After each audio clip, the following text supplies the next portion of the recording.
അടിയന്തരാവസ്ഥയുടെ അരനൂറ്റാണ്ട് പിന്നിടുമ്പോൾ കെട്ടകാലത്തിന്റെ നേരനുഭവങ്ങൾ ഇപ്പോഴും ഓർമ്മ മങ്ങാതെ കിടപ്പുണ്ട്.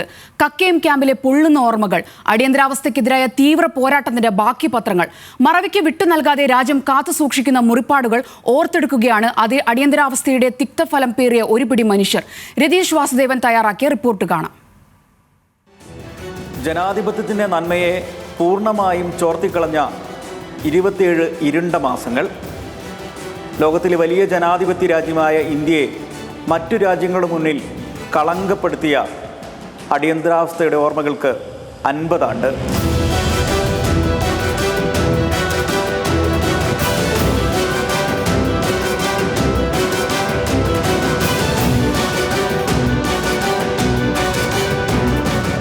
പേരാമ്പ്ര സ്വദേശിയായ 80-കാരൻ കുമാരേട്ടന് ഇന്നും അടിയന്തരാവസ്ഥയെക്കുറിച്ച് പറഞ്ഞു തുടങ്ങുമ്പോൾ തന്നെ ഒരു കിതപ്പാണ്. വേദനയും ഭീതിയും നിലവിളികളും മാത്രം നിറഞ്ഞ കക്കയം ക്യാമ്പ്. കക്കയം ക്യാമ്പിലെ ഓർമ്മകളിൽ കുമാരേട്ടൻ്റെ മനസ്സിൽ രാജനുമുണ്ട്. അവശനായി ചുമരിൽ പിടിച്ച് നടന്നു നീങ്ങുന്ന മെല്ലിച്ച ചെറുപ്പക്കാരൻ്റെ രൂപം, അത് കുമാരേട്ടന് മറക്കാനാകില്ല.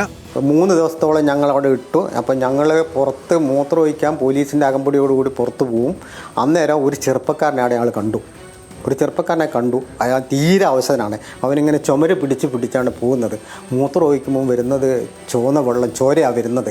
അതങ്ങനെ ഞങ്ങൾ കണ്ടു. പിന്നീടാണ് ഞങ്ങൾ അറിയുന്നത്, രാജൻ്റെ ഫോട്ടോ കണ്ടു. രാജനെ കാണുന്നില്ല. അതിനെ പറ്റിയുള്ള വാർത്തകൾ പത്രത്തിൽ വന്നപ്പോൾ അന്ന് ഞങ്ങൾ കണ്ട ആളാണല്ലോ ഇയാളെന്നുള്ളത് ഞങ്ങളെല്ലാം പരസ്പരം പറഞ്ഞു. ഒരു ഹിപ്പി, മുടി നീട്ടിയ കൃതാവൊക്കെയുള്ള ഒരു ചെറുപ്പക്കാരനായിരുന്നു. ചക്കിട്ടപ്പാറക്കാരനായ 85-കാരൻ ജോസഫിന് അടിയന്തരാവസ്ഥ നീറുന്ന ഓർമ്മകളാണ്.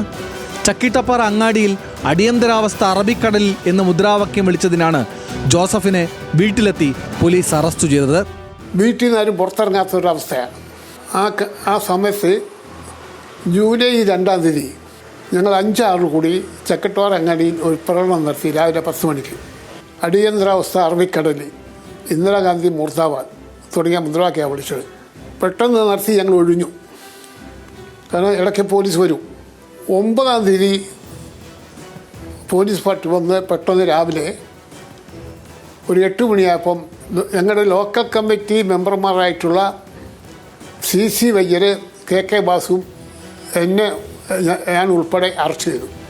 ഇന്ത്യൻ ജനാധിപത്യത്തിന്റെ ഏറ്റവും മോശപ്പെട്ട കാലമായിരുന്ന അടിയന്തരാവസ്ഥയിൽ പോലീസ് അധികാര സ്ഥാനങ്ങളെ ഞെട്ടിച്ച സംഭവമായിരുന്നു 1976 ഫെബ്രുവരി 28-ലെ കായണ്ണ പോലീസ് സ്റ്റേഷൻ ആക്രമണം.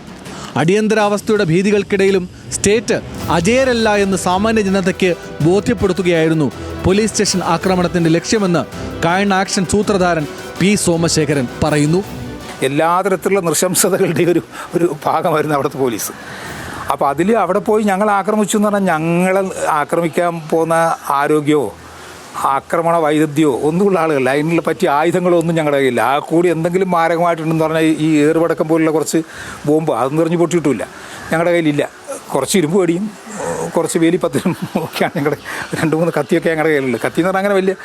അപ്പോൾ അവരെ കൊല്ലാൻ ഞങ്ങൾക്ക് തീരുമാനമായിരുന്നു. ഞങ്ങൾ അവരോട് പറയുന്നുണ്ട്, പോലീസുകാർ ഞങ്ങളുടെ ശത്രുക്കളൊന്നുമല്ല, നിങ്ങൾ പക്ഷേ ഇങ്ങോട്ട് എതിർത്താൽ പിന്നെ ഞങ്ങൾക്ക് എന്ത് ചെയ്യാൻ മാർഗ്ഗമില്ല. ഭരണഘടനാ അവകാശങ്ങൾ സംരക്ഷിക്കുന്നതിന് വേണ്ടിയുള്ള 2-ാം സ്വാതന്ത്ര്യ സമരമായി അടിയന്തരാവസ്ഥാ സമരങ്ങളെ രേഖപ്പെടുത്തണമെന്ന ആവശ്യം വർഷങ്ങളായി ഉയരുന്നുണ്ട്. മിസ, DIR തുടങ്ങിയ കരിനിയമങ്ങൾ വഴി 1 ലക്ഷത്തോളം പേരാണ് അന്ന് ഇരുമ്പഴിക്കുള്ളിലായത്. ലോകത്തിലെ ഏറ്റവും വലിയ ജനാധിപത്യ രാജ്യമായ ഇന്ത്യയെ തലകുനിപ്പിച്ച ഇരുണ്ട നാളുകൾക്കാണ് അരനൂറ്റാണ്ട് പിന്നിടുന്നത്. രതീഷ് വാസുദേവൻ, ന്യൂസ് മലയാളം, കോഴിക്കോട്.